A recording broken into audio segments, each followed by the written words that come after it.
What's up, everybody, man? It's your boy, Mr. Dugai, coming at y'all with another episode of Dropping Dimes with Mr. Dugai. And woo, man, wow, I didn't see this one coming. And tonight I'm going to talk about Game 4 of the Eastern Conference Finals. You had the Atlanta Hawks beating the Milwaukee Bucks 110-88 to tie this series up at 2 games apiece. And they did it without Trey Young, yo, like which is really amazing.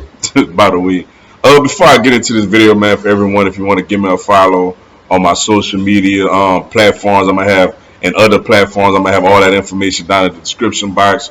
May not always get a chance to respond to questions and comments on the videos, so feel free to DM me whenever I get a chance to. I'll get back at you. Come holler at your boy, yo. ATL. What's up, ATL, man? Y'all threw a party tonight, yo. I must say, good win for the Hawks, yo. Coming into this game, when I found out that Trey Young wasn't going to be playing, honestly, I'm like, man, Milwaukee gonna win this thing by like 30. Like that's what I honestly was thinking. But for this team, yo, and you got to give all the credit to Nate McMillan, the way that he got this team prepared and ready to go out there and play, despite them not having their young superstar point guard out there. Shout out to Lou Williams, yo. Lou Williams, his first, which is crazy, as long as he's been in the league. We all know he's the all-time bench scorer in NBA history. But his first ever career playoff start tonight. A good button pushed by Nate McMillan. He went out there. He had 21, 8 and 5. Yo, that's a real solid performance for a veteran like Lou Williams in such a critical game. Hawks also got good minutes, but Bogdanovich looked like he found his shot again. Herder, had another solid game. Capella was tough down low. Cam Reddish, a Cam Reddish sighting. Shout out to Cam Reddish with a big time performance. Not only did he knock down threes and scored, I thought he played really good defensively. So shout out to Cam Reddish, yo. And that Atlanta crowd, man, they was rocking, yo. They was rocking and rolling. They was into it, and the way that they, count down from whenever Giannis was on the free throw line was big. He shot 2 air balls.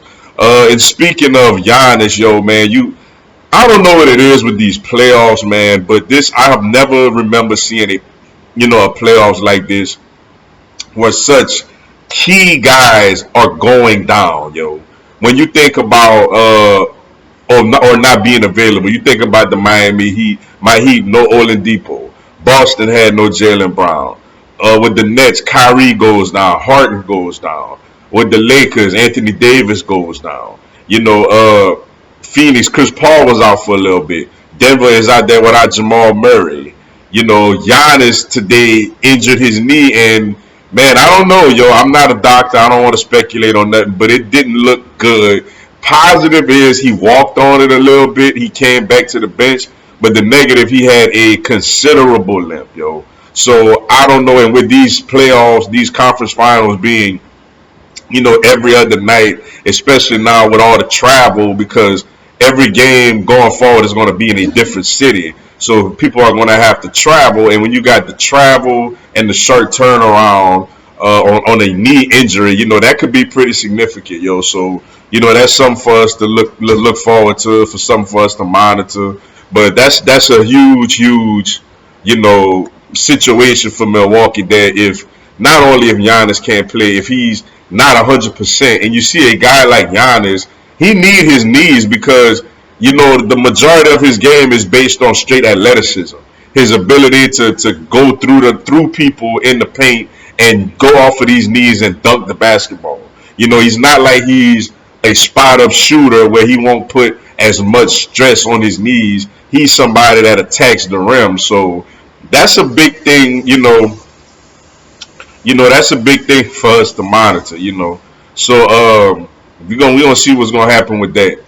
Also, but Milwaukee just came out flat tonight, though. He went down in the third quarter, but they didn't play well before he got injured. Like they just came out, kind of like with Phoenix last night, where they came out like, oh, we at home, we got this. Milwaukee kind of felt like they came out like, oh, Trey Young is out, we got this. They jacked up like so many 3-pointers. They didn't use their size and their strength in the paint like they used the last two games, which gave them, the victories. They settled for a lot of threes tonight, and I feel like, that backfired on them. But nevertheless, Atlanta, good win. Shout out to ATL.